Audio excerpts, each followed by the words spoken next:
Welcome back. Today is my 697th Apéro hour. No, just kidding. It feels like there's been a lot of them, which is good. But on the other hand, each one is different. Each one is new. Each one is hopefully fresh. I don't know. For those of you that tuned in yesterday, I went to go visit my friend Quentin at the Federation of French Apéritifs, a really great little snack bar, and I guess you call it a supérette or épicerie in French, where they sell only made in France liquors, spirits, and snacks to go with them. It was very tight in there. It was very small. I tried to use my selfie stick. Also, one of the challenges of being in France is the internet connection is often not so great. So we had some internet trouble, so I couldn't really move around and so forth. And some people there was a lot of movement and so forth, so apologies. But however, that's sort of the nature of these things. That's the nature of Instagram Live. It's not something super professional. I don't have anyone filming for me yet. And if it hasn't happened by the 697th episode, it's probably not gonna happen, but that's okay. It's supposed to be fun and we're supposed to all be having fun here. So anyway, yesterday I took one for the team because tomorrow Romain's gonna be here. And hello Brad and hello Gail. How many cookbooks do I own? Gosh, I own a lot. I never counted. Sorry, I can't answer that better. But I took one for the team yesterday, and when I went over to the Rue Faubourg Saint-Denis, I went to Jules and I bought a bottle of yellow Chartreuse. And everyone's like, it's so expensive, it's so expensive. And I had the same sort of reaction, but I love it a lot. And tomorrow's cocktail, Romain's gonna be here. And I thought we would make a cocktail. There's a cocktail I wanted to make with that in it. So that'll be fun. So tune in tomorrow for Romain. And he's very excited to be here as well. Now he's enjoying these and he's fun and relaxed about being in front of my little camera phone. I actually just discovered yesterday that my tripod has this little thing on the end of it, which someone said, oh, that's a Bluetooth, you can control everything. And I actually don't know how to use any of this stuff. So it probably turns the camera on and off. At some point I will figure that out, but I don't know. So yellow Chartreuse is different than the green Chartreuse. Apparently it has the same herbs and spices and botanicals as the green, but it also has maybe more honey and maybe more saffron. They won't reveal the exact formula. And someone said it's $59 in North Carolina. My bottle was 46 euros. So you can sort of figure that out by going to Google and finding out. Today was good. Yesterday I was pretty tired. I hadn't been sleeping well. One of the neighbors on the street likes to talk really loud in her apartment, and she's on the 3rd floor down the street, and I could hear her very clearly. And I was wondering, how does someone talk that loud in their own apartment where it goes all the way down the street? So I put in my little earplugs and finally went back to sleep. But today was fun because I ran into my friend Oliver G. He was on his way to Café Oberkampf to get some coffee, and he wrote this book. He has a podcast called The Earful Tower. It took me a while to figure out what that meant, and I guess it's a riff off Eiffel Tower. See, they said I'd never amount to anything, and yet I figured that out. It's a book he wrote it, he self-published it himself. He had it freshly edited. He was supposed to be on book tour as well at the same time as me, different places. So it's a fun book about his life in Paris. He met his wife here, who's Swedish. Or maybe he met her in Sweden, I don't remember that part, sorry. But his name is Oliver G, and this is backwards because we're on selfie mode here. It's called Paris on Air. And he has a really good podcast. He's kind of a cool guy. And if he's watching, I want to say, Oliver, I don't know how you do it, but all the pictures of you make you look like a movie star. And in real life, you just look like the rest of us. And that's a compliment. And his wife is an illustrator. She's Swedish and she's great. And yes, he has a YouTube channel as well, and he's at the Earful Tower. So maybe you'll get a chance to check out one of his podcasts. I've been a guest a few times. So today's drink is called the Gin and Tonic. I thought that would be really easy to do and fun because no one needs to sit down and memorize a bunch of ingredients. Most of people have these ingredients either on hand or can get them. It was one of the first cocktails I ever had. My father had a small sailboat, and when I mean small sailboat, it was like 20 feet or 25 feet maybe. There was no, there's no kitchen or anything. And I remember we weren't allowed to have gin and tonics until we were out at sea. It was like, because we have too much stuff to do, and all we wanted to do was have a gin and tonic, because that's what summer is about. So in the past, when I moved to Paris, the big cocktail that was taking over all the cafes, or that was already implanted, this is in the early 2000, 2003, 2004, was the Mojito, which is rum and mint and lots of ice, which is interesting because in France, usually you don't get any ice. But since it's less costly than liquor, I think that they like putting a lot of ice in cocktails. So that was probably made popular by a very clever marketing campaign by a rum company. One of the problems in France is that when I was talking to a wine expert, a caviste in France, about why wine consumption has been going down among younger people, he said, well, because these big liquor companies, they have a lot of money and they can advertise, whereas there's a lot of laws regulating wine ads in France. And also the wine, a wine company can't compete with a very large liquor company that's a multinational corporation like Heineken. So that's why a lot of young, there's all these ads and young people want to be cool, so they start drinking mojitos. The last few years it transferred over to the spritz, and the spritz was all of a sudden everywhere. Spritzes were everywhere. Tables had spritz coverings, spritz coasters, spritz signs in all the bars, and so forth. So I'll let you guess how those became popular. I do have to say I like the spritz too. I'm not an anti-spritz person. It's a great drink. I discovered it when I was in Trieste going to coffee school at Illy. And I went out at night, because I'd had like 14 coffees every day. And I was like, what's that orange drink all these people are drinking in these big goblets? And they were these oversized goblets, and they told me it's spritz. I thought, that doesn't sound very Italian. And I've since learned it's from Austria, I believe. So let's just call that. For now, although it was popularized probably in that part of Italy. And now everyone drinks spritzes in Paris. They were. The cafes are going to be allowed to, before they closed everything. It was just announced last night that as of next Tuesday, all the cafes are going to be allowed to open as long as they have outdoor seating.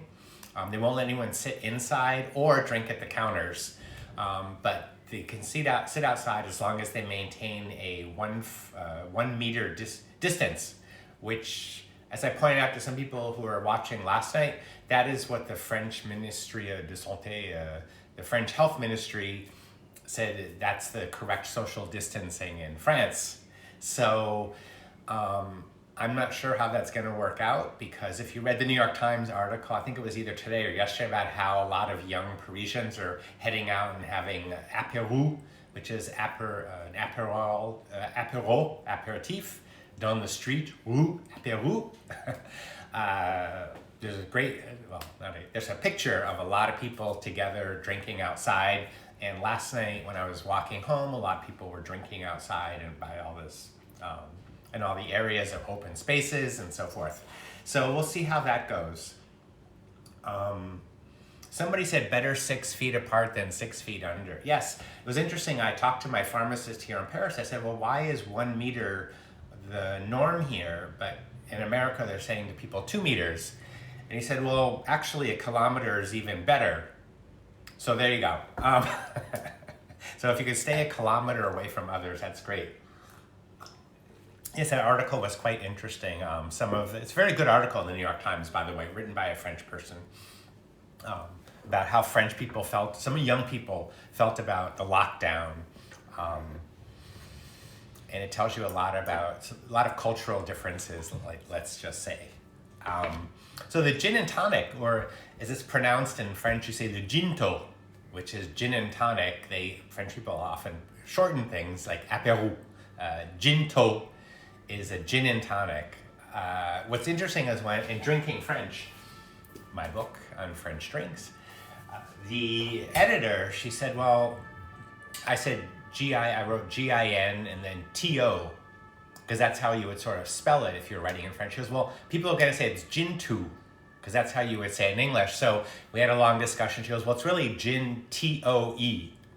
I said, okay, it's just so many things that are going on when you're writing a book. And then when I got the book, I was reading it, and I was looking at it going, ooh, people are going to think it's like a toe, like a foot, and it's not a good visual.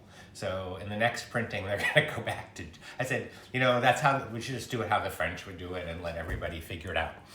So there. I spent also the day cleaning all my kitchen cabinets and drawers, but I have to, I'm showing this off because this drawer was previously packed and there's actually space. I was like, wow. So I made a bunch of stuff. I got rid of a lot of stuff. But I found this, which is this hazelnut praline. And it's like insanely good. This is made in America, but you can buy it made in France. It's just caramelized praline, hazelnuts that are ground to a paste. It doesn't look so good, but it's amazing. And I actually have, these cans were expired, but they're canned, so there's no air coming in. And it's amazing, and I don't know what I'm gonna do with it. This company's in Brooklyn. It's called American Almond Products. And they used to make these for home cooks, and they don't make them anymore in these sizes. So I used to recommend their almond paste all the time, and then I found out recently it was no longer in the home cooks business. So the gin and tonic, one thing great about the cocktail community is there's no cocktail police. You can do whatever you want. And today when I mentioned online that I was going to do a gin and tonic, some people were saying, oh, I love putting strawberries in mine. I put lemon juice. Someone said they put lemon juice in it.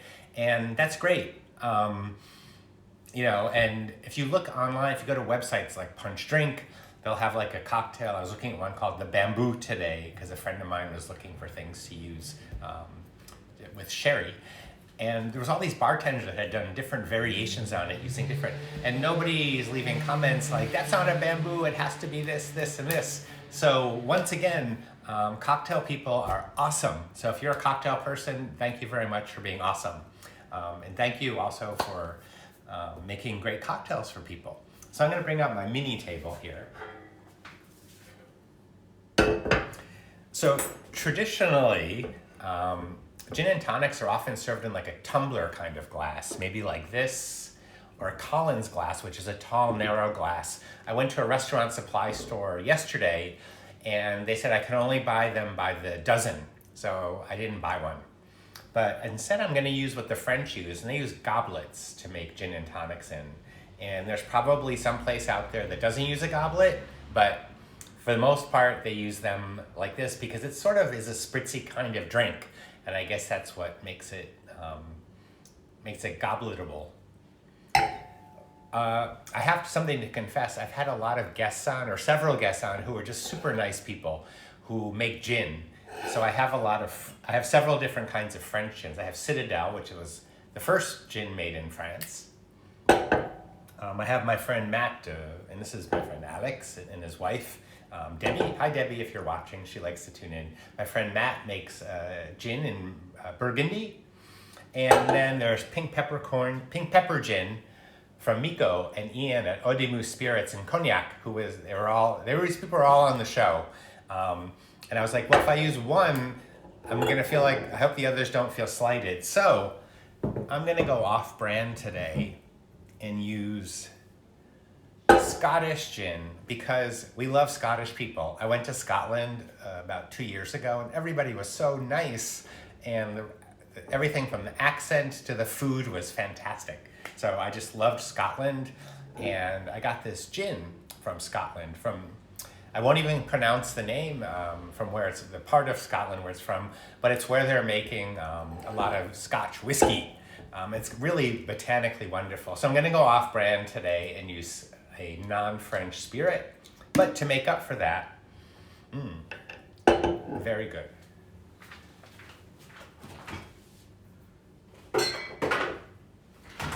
To make up for that, I'm gonna go all French with French tonic water. And for those of you that tuned in yesterday, this is Archibald tonic water. It's made in France. They wanted to make a tonic water with only French ingredients.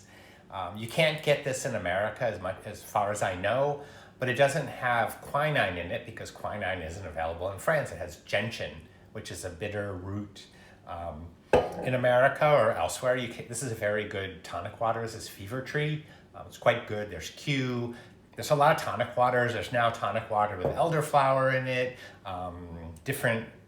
all sorts of different things. There's Schweppes. This is European Schweppes, I was told, is not as sweet as American Schweppes. You know, some people are like, I would never put that in a cocktail.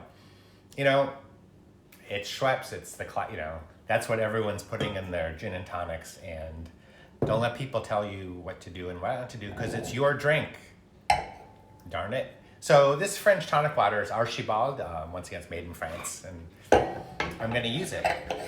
So you don't even need a recipe to make a gin and tonic, but I'm going to pour about 1.5 to 2 ounces of gin in the glass here. I don't know where the cap went, but I do know where my water is.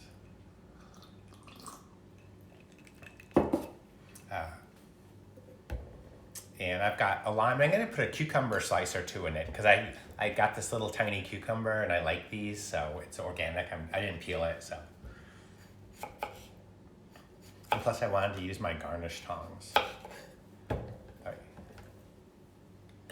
Oops. Yes, good tonic water does make a difference, so neat. But just like anything, like even good gin, it makes the drink better. You know, I have a thing about recommending too many brands to people because I know that not everyone can get things or not everyone has the same interest in spending the same money. I spent money on the Chartreuse. It's fine. Someone mentioned Canada Dry. Q is good too. I have had that. We never got all these tonic waters in France until the Ginto movement. So I am thrilled. I'm thrilled to have any. All right, and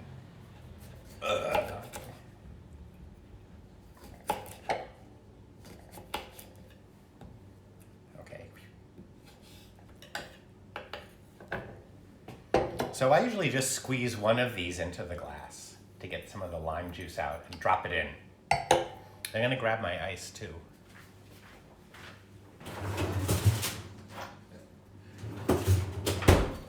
Funny because a lot of young French people don't really drink cocktails, but they really like gin and tonics. And why not? It's a great cocktail. It's very refreshing on a summer day. There's nothing like gin. I love gin. I'm a big gin fan. Oops. My ice is stuck into one big block. However, thankfully I have this spoon that it has a little hammer on the end of it. Somebody wrote to me today, they go, "You're in the New York Times." And I was sorry, your Apéritifs is in the New York Times. I was like, what? Wow, finally the New York Times is mentioning me. And it was actually the article about the apéritif on the street, so I wasn't mentioned. But that's okay. I'm not bitter, but this is. How's that for a transition? These French people, they really, they're strong. They put the lid on tight. What is the name of the gin I'm using? It's called The Botanist, and it's made in Scotland. And if you ever get it, if you want to see something funny, there's a great Saturday Night Live skit where this small plane is the pilot, I think fainted, and the crew is trying to navigate, and they've got Scottish people in the sky tower at the airport giving them instructions, and they can't understand them because the accent is really strong. Scotland has amazing food, and it has amazing oysters, and the people are great. Really nice people. I did learn something though. I was buying scotch there, and they go, "Don't buy it here." They go, "It's cheaper in France," and I don't know why, but it is. But I bought some anyways. So just give it a little stir. And then the idea, somebody mentioned adding strawberries, which is a good idea, I think. Someone also mentioned that there was a gin infused with lavender. I'm not a huge lavender person, but elderflower gin is quite good. If you have elderflower syrup, it works very well. And voila, a ginto. Not a ginto, but ginto. And I don't know where my straw went.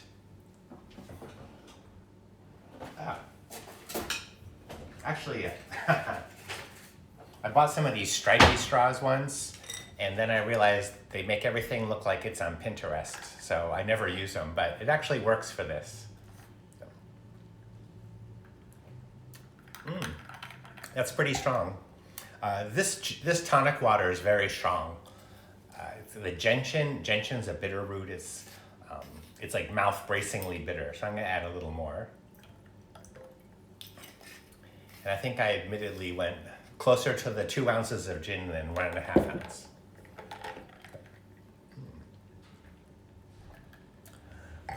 I wish it was really hot because this would be perfect.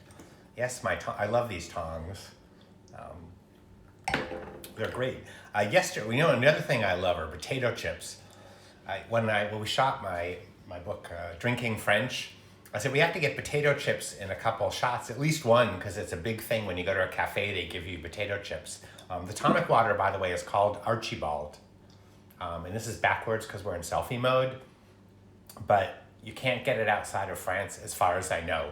But they have a very good website, and I believe it's also in English, but I'm not sure, but you'll be able to navigate it, I think, fairly easily.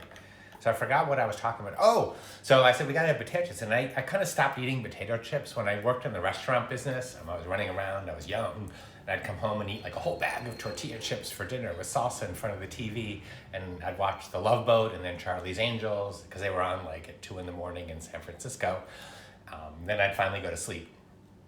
I don't eat bags of chips anymore because I am 61, and it's probably not such a great idea. But unfortunately, when I'm in France and they have them available, I will eat them. These Quentin gave me yesterday when I left. He said, oh, take a few snacks. France has the most amazing potato chips. It's a secret. And one of the things that they do is they often tell you what kind of salt they use. You'd never see that in America. I mean, like salt from Michigan. Well, maybe they would nowadays, all the hipster stuff. But these are really, really, really, really good. Potato chips are excellent. And if anybody wants to be a snob about it, one of the best things with potato chips is caviar. Yes, Brad, I love Charlie's Angels. I even liked when Tanya Roberts was the last one. I liked them all the way to the end. And I do not think she cheapened the series in one bit, and I think she got a raw deal. Because they ran out of, well, we won't go talking about Charlie's Angels, because I'll get in trouble. But they have potato chips in France, like bolognese potato chips and roast chicken potato chips. And these are just with sel de Camargue.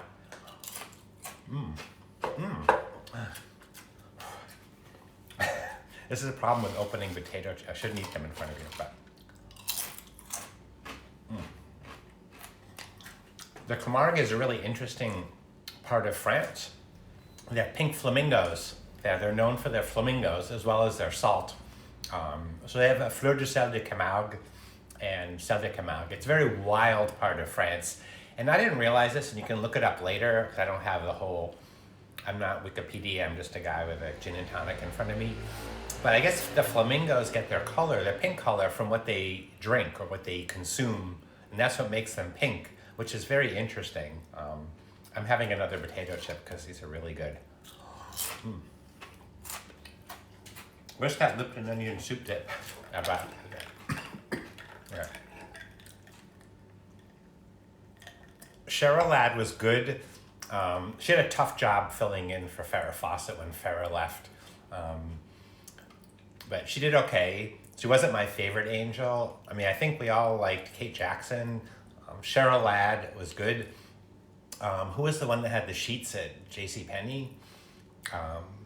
The one who was the more glamorous of them. I can't remember her name. Someone help me out. But Tanya Roberts was the last one. So,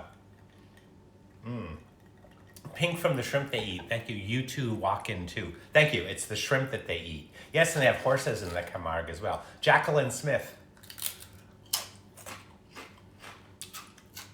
So it's 7 p.m. tonight, which is in 40 minutes. I'm going to have a Jacqueline Smith, Charlie's Angels Instagram Live. We're also going to sit around and talk about our favorite episodes with Senor Escobar and the karate chopping that they did. Fantastic show.